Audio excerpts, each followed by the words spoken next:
Hi. Okay, so I'm going to, I don't know how any of this stuff works. I feel so ridiculous doing this. I'm used to speaking in a group of young medical students, and they all turn on their phones, and even before that, it was I would hear all the clicks of the tape recorders going on. So it's odd to be talking into my phone right now for me. So I'm going to do the best I can. But this is class one. And what I want to do here is I simply want to explain the coronavirus, because there's so many different names. Like, everybody's asking, okay, what's SARS? What is the COVID? What is the novel virus? Like, there's all these different names, and it's confusing for people. And I get that. So I'm going to try to simplify it. So we're going to start with the SARS virus. I'm not going to write on the board and do all that nonsense, but I'm just going to hopefully do what I do, which is simplify things. And that's all I'm going to do. Now, I'm going to make a disclaimer here. If there are any medical professionals who want to challenge anything I've said, I will gladly challenge them. I would gladly take them on. However, having said that, if there are any people out there who think they want to be in the medical and have listened to CNN and MSN and ABC and all those channels, and they think they know so much about the virus, this is not for you. Go, pass me on, stay with your great knowledge with what the news is giving you. Those of you who really want to learn, stay with me, and I will try and simplify this. One of the things that really bothers me about the medical community and the news is the fear they're putting in people. And what I have always tried to teach my students is you don't have to fear things when you understand them. When you understand them, it's easier to deal with them.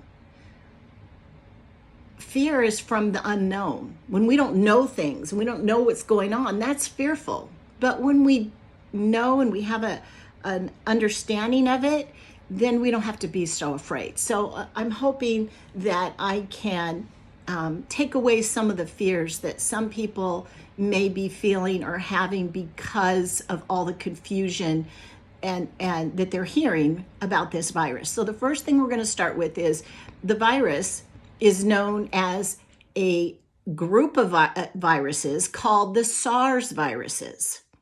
They are a species that have subdivided into other strands. However, they're still, the reason we know that they are the coronavirus, because that's the real name of the species of this virus. The virus is known as the coronavirus. And the reason for that is its shape. It is shaped under the microscope. When you see it, it's shaped with little crowns around it. So it's given the name corona, which means crown. So because of the shape of the virus, that is how we identify it. And that is how we know that this virus has other, I think there are 6 or maybe 7 species of this virus that we know of. And just so you understand, this coronaviruses, they've been around since like the 1960s. You'll probably, I don't know if you've even ever heard of the MERS COVID virus. That is called the Middle Eastern Respiratory Syndrome virus. Then there's the SARS COVID virus. And now what we're dealing with is called the SARS CoV-2. So it's a second strand.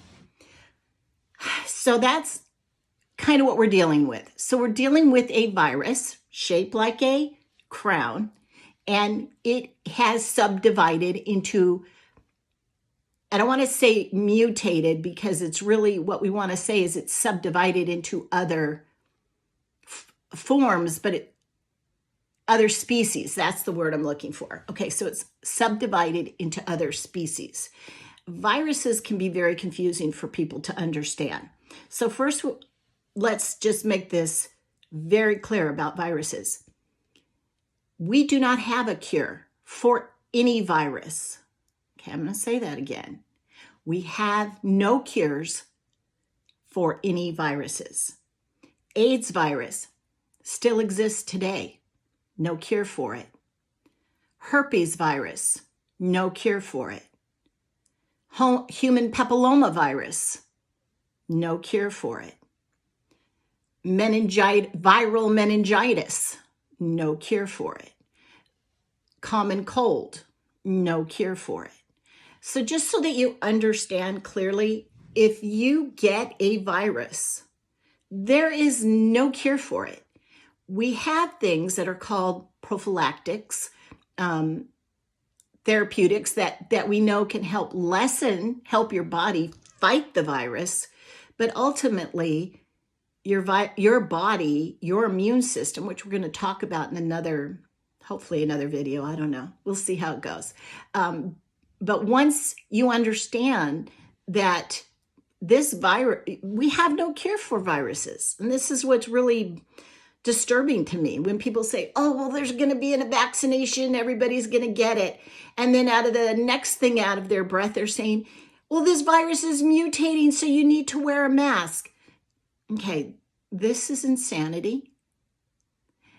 A vaccination, let me make this clear. And I don't want to hear from vaxxers, non-vaxxers. I don't really I'm not taking a stance on it. I'm just explaining.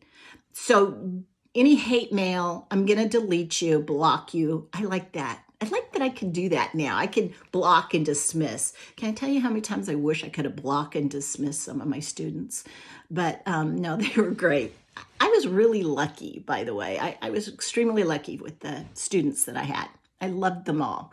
Okay, so having said that, we have no cure for a virus.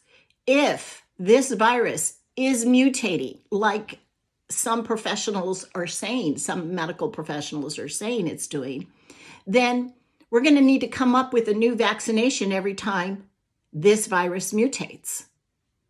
So the virus that you're waiting on, if this virus is mutating, is going to be obsolete before it even comes out. And that's something, again, I'm going to make this clear. Any medical professional wants to come with me and come at me on this, bring it on. Because one thing I know, I'm 100% right in what I'm saying. I will never mislead you, and I'm not trying to be somebody that I'm not. I will tell you, and not one medical professional on the planet will be able to say to you, that's not true. We have cures for viruses, because we do not. So that's the first lesson. So today we learned, recap, we learned that the SARS virus, the virus called, the name of the virus is called the coronavirus. Why? Because of its shape.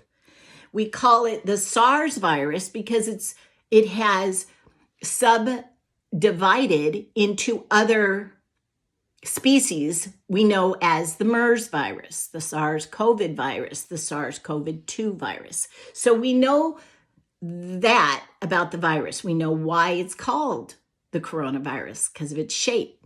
Now you're going to say, well, why are they calling it the COVID-19? Well, COVID means that it's new, novel. 19 means it was discovered in 2019. So what we have here is we have a SARS virus that is new, meaning that it has been a strand we haven't seen yet. And so what that means is millions of people, actually, let's say billions of people throughout the world have not been introduced into this virus. And we will talk about that innate immune system when we get to the immune system. If I even do it. I can't guarantee that I'm going to be doing this again.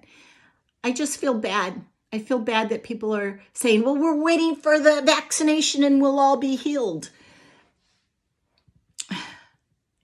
No, that's not what's going to heal you, my friends. Your immune system is what's going to heal you. Have you ever heard doctors say to young mothers, It's okay if they get sick. It strengthens their immune system. That still applies today.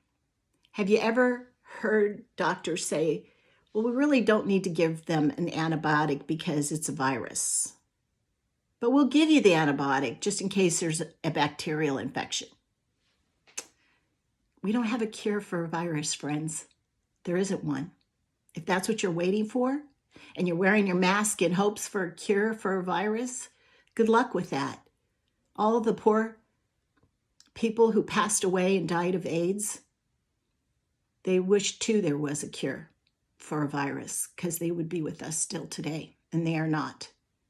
And forgive me, I've had good people in my life that I've loved dearly who have passed away from AIDS. AIDS still exists. It's still happening. And there are people still dying of AIDS. There are people, women that I know personally, who have died because they had the human papillomavirus. So I wish we had a vaccination we could have given them.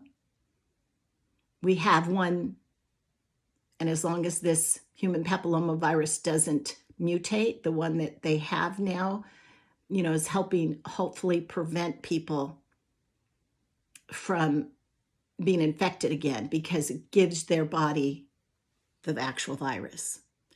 And I think most people probably already know that about viruses, immunizations. Immunizations are simply introduced into the body so that the body then can create antibodies. So we're not going to go into that. Sorry. Maybe another day. Hopefully this little bit was helpful. If not, no love loss. Have a good day.